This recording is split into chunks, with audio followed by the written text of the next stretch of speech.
जहां एक तरफ इस वायरस से लड़ने के लिए सख्त कदम उठाने हैं, वहीं दूसरी तरफ इकोनॉमी का भी ध्यान रखना है। हमें एक तरफ देशवासियों का जीवन भी बचाना है, तो दूसरी तरफ देश की अर्थव्यवस्था को भी स्टेबलाइज करना है, स्पीड अप करना है।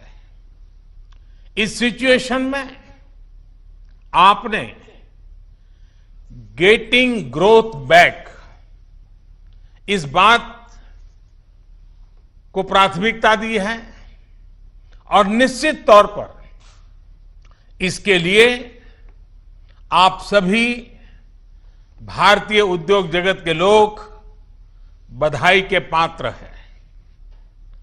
बल्कि मैं तो गेटिंग ग्रोथ बैक से आगे बढ़कर ये भी कहूंगा कि yes we will definitely get our growth back.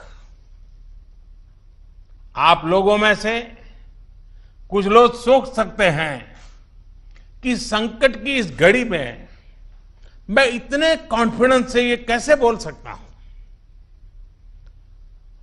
मेरे इस कॉन्फिडेंस के कई कारण हैं। मुझे भारत की कैपेबिलिटीज और क्राइसिस मैनेजमेंट पर बहुत भरोसा है। मुझे भारत के टैलेंट और टेक्नोलॉजी पर भरोसा है। मुझे भारत के इनोवेशन और इंटेलेक्ट पर भरोसा है। मुझे भारत के फार्मर्स, एसएमईज, एंटरप्रेन्योर्स पर भरोसा है और मुझे भरोसा है इंडस्ट्री के लीडर्स पर, आप सभी पर। इसलिए मैं कह रहा हूं, yes we will get our growth back. India will get its growth back. साथियों, कोरोना ने हमारी स्पीड जितनी भी धीमी की हो, लेकिन आज देश की सबसे बड़ी सच्चाई यही है कि भारत लॉकडाउन को पीछे छोड़कर अनलॉक फेज 1 में एंटर कर चुका है। अनलॉक फेज 1 में इकोनॉमी का बहुत बड़ा हिस्सा खुल चुका है। काफी हिस्सा अभी 8 जून के बाद और खुलने जा रहा है। यानी गेटिंग ग्रोथ बैक की शुरुआत तो एक प्रकार से हो चुकी है।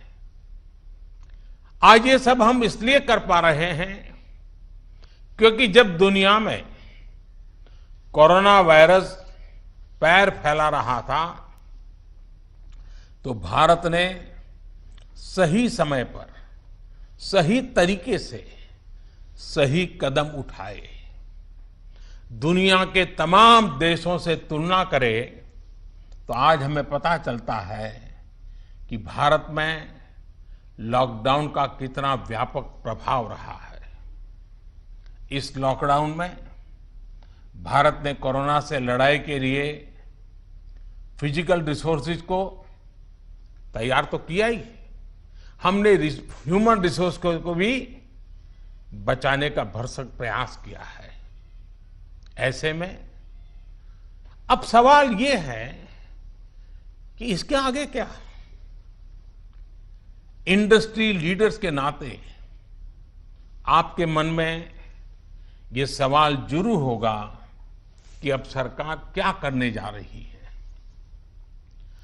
आत्मनिर्भर भारत अभियान के बारे में भी मुझे पक्का विश्वास है कि आपके मन में भी मंथन चलता होगा, कुछ सवाल भी होंगे और ये बहुत स्वाभाविक है, ऑब्वियस है। साथियों, कोरोना के खिलाफ इकोनॉमी को फिर से मजबूत करना ये हमारी हाईएस्ट प्रायोरिटीज में से एक प्रमुख प्रायोरिटी है।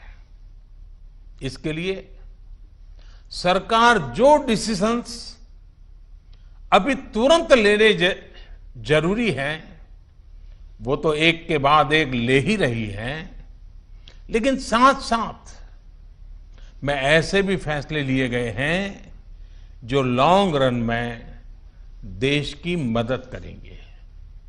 साथियों, प्रधानमंत्री गरीब कल्याण योजना ने गरीबों को तुरंत लाभ देने में बहुत मदद की है।